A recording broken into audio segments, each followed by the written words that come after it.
ಒಂದು ದೇಶ ಒಂದು ಚುನಾವಣೆ. ಇದು ನಮ್ಮ ದೇಶದ ಪ್ರಧಾನಮಂತ್ರಿಗಳಂತ ಮಾನ್ಯ ನರೇಂದ್ರ ಮೋದಿಜಿಯವರ ಭಾಳ ಮುಖ್ಯವಾದಂಥ ಒಂದು ದೊಡ್ಡದಾದಂಥ ಒಂದು ಗುರಿ. ಯಾಕಂದರೆ ದೇಶದಲ್ಲಿ ನಾವೆಲ್ಲ ವಿಚಾರ ಮಾಡ್ತೀವಿ, ಡಿಸ್ಕಷನ್ ಮಾಡ್ತೀವಿ, ದೇಶದ ಚುನಾವಣಾ ವ್ಯವಸ್ಥೆಯಲ್ಲಿ ಸುಧಾರಣೆ ಆಗಬೇಕಂತೇಳಿ. ಆದರೆ ಆ ಸುಧಾರಣೆ ಆಗೋ ದಿಕ್ಕಿನಲ್ಲಿ ಯಾರೂ ಪ್ರಯತ್ನ ಮಾಡ್ತಾಯಿಲ್ಲ. ಅದಕ್ಕಾಗಿ ನರೇಂದ್ರ ಮೋದಿಯವರು ಈ ಚುನಾವಣಾ ವೆಚ್ಚ ಕಡಿಮೆ ಆಗೋ ಸಲುವಾಗಿ ಮತ್ತು ಸಮಯದ ಉಳಿತಾಯ ಹಾಗೂ ಅಭಿವೃದ್ಧಿ ಪರವಾದಂಥ ಕೆಲಸ ಕಾರ್ಯಗಳು ಮುಂದುವರಿಬೇಕು, ಆ ಒಂದು ಬೇಸಿಕ್ ಇಟ್ಕೊಂಡು ಇವತ್ತು ಪಾರ್ಲಿಮೆಂಟ್ ಚುನಾವಣೆ ಮತ್ತು ಅಸೆಂಬ್ಲಿ ಚುನಾವಣೆ ಸೈಮಲ್ಟೇನಿಯಸ್ಲಿ ನಡಿಬೇಕು ಅನ್ನುವಂಥ ಒಂದು ಉದ್ದೇಶ ಇಟ್ಟುಕೊಂಡು ಇವತ್ತು ಈ ಒಂದು ವಿಧೇಯಕವನ್ನು ಮಂಡನೆ ಮಾಡ್ತಾ ಇದ್ದಾರೆ. ಇದು ಭಾಳ ಸ್ವಾಗತವಾದಂಥ ಒಂದು ವಿಧೇಯಕ. ಇದನ್ನು ನಾನು ಸ್ವಾಗತ ಮಾಡ್ತೀನಿ ಮತ್ತು ಇಡೀ ದೇಶದ ಜನತೆ ಸಹಿತ ಇದನ್ನು ಸ್ವಾಗತ ಮಾಡ್ತಾ ಇದ್ದಾರೆ. ಕೇವಲ ವಿರೋಧ ಪಕ್ಷದವರು ಮಾತ್ರ ಇದನ್ನು ವಿರೋಧ ಮಾಡಬೇಕಂತೇಳಿ ವಿರೋಧ ಮಾಡ್ತಾ ಇದ್ದಾರೆ. ಇದರಿಂದ ಇವತ್ತು ಎಲ್ಲರ ಹಿತಾಸಕ್ತಿ ಇದೆ ನಾವೊಂದು ಹೇಳುವಂಥದ್ದು. ಯಾಕಂದರೆ ಹಿಂದೆ 2004ರಲ್ಲಿ ನಾನು ಅಸೆಂಬ್ಲಿ ಎಲೆಕ್ಷನ್ ಇಟ್ಟಿದ್ದೆ.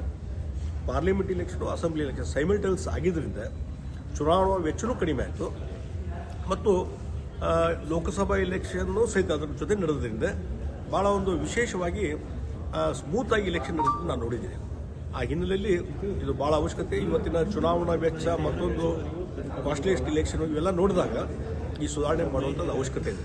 ಎಲ್ಲಿವರೆಗೆ ನಾನು ಹೇಳ್ತೀನಿ, ಇದು ಒಂದು ಇವತ್ತು ಮೊದಲ ಹಂತದಲ್ಲಿ ಅಸೆಂಬ್ಲಿ ಮತ್ತು ಪಾರ್ಲಿಮೆಂಟು ಒಂದೇ ಸಮಯದಲ್ಲಿ ಆಗಬೇಕನ್ನುವಂಥ ಒಂದು ವಿಧೇಯಕ. ಮುಂದೆ ಎರಡನೇ ಹಂತದಲ್ಲಿ ಆದಷ್ಟು ಬೇಗನೆ ಅದನ್ನೂ ವಿಧೇಯಕವನ್ನು ತೊಗೊಂಬಂದು MP ಇಲೆಕ್ಷನ್, ಅಸೆಂಬ್ಲಿ ಇಲೆಕ್ಷನ್ ಮತ್ತು ZP election, taluk panchayat election, local bodies, corporation, ನಗರಸಭೆ, ಮಹಾನಗರಸಭೆ ಎಲ್ಲವೂ ಒಂದೇ ದಿನಾಂಕದಲ್ಲಿ ಆದರೆ ಭಾಳ ದೊಡ್ಡ ಪ್ರಮಾಣದಲ್ಲಿ ಉಳಿತಾಯ. ಇದಕ್ಕೆ ನಾವು ಒಂದೇ ಹೇಳುವಂಥದ್ದು, ಈಗ ನೋಡ್ರಿ ಪಾರ್ಲಿಮೆಂಟ್ ಇಲೆಕ್ಷನ್ದಾಗ ಬಂದಾಗ 1-2 ತಿಂಗಳ code of conduct, assembly election ಬಂದಾಗ ಕೋಡ್ ಆಫ್ ಕಂಡಕ್ಟು. ಮತ್ತು ನಾವು ಇವತ್ತು ರಾಜಕಾರಣಿಗಳು ಅಥವಾ ಅಧಿಕಾರದಲ್ಲಿ ಇದ್ದಂಥವ್ರು ಇರ್ಬೋದು, ವಿರೋಧ ಪಕ್ಷದಲ್ಲಿ ಇದ್ದಂಥವ್ರು ಇರ್ಬೋದು, ನಮ್ಮ ಹೆಚ್ಚಿನ ಸಮಯ ಚುನಾವಣೆ ಸಲುವಾಗಿ ನಾವು ಕಳಿತೀವಿ. ಪ್ರೋ ಡೆವಲಪ್ಮೆಂಟು, ಅಭಿವೃದ್ಧಿ ಪರವಾದಂಥ ಕೆಲಸ ಮಾಡಲಿಕ್ಕೆ ನಮ್ಮ ಸಮಯನೇ ಇಲ್ಲ. ಚುನಾವಣಾ ಪ್ರಚಾರ ಮತ್ತೊಂದು ಚುನಾವಣೆ ಮತ್ತೊಂದು ಚುನಾವಣೆ, ಅದರಿಂದ ನಮ್ಮ ಕಾನ್ಸಂಟ್ರೇಷನ್ ಎಲ್ಲವೂ ಚುನಾವಣೆ ಮೇಲೆ ಇರ್ತದೆ ಹೊರತು ಅದರಿಂದ ಅಭಿವೃದ್ಧಿ ಪರವಾದಂಥ ಕೆಲಸ ಮಾಡಲಿಕ್ಕೆ ನಮ್ಮ ಸಮಯನೇ ಸಿಗೋದಿಲ್ಲ.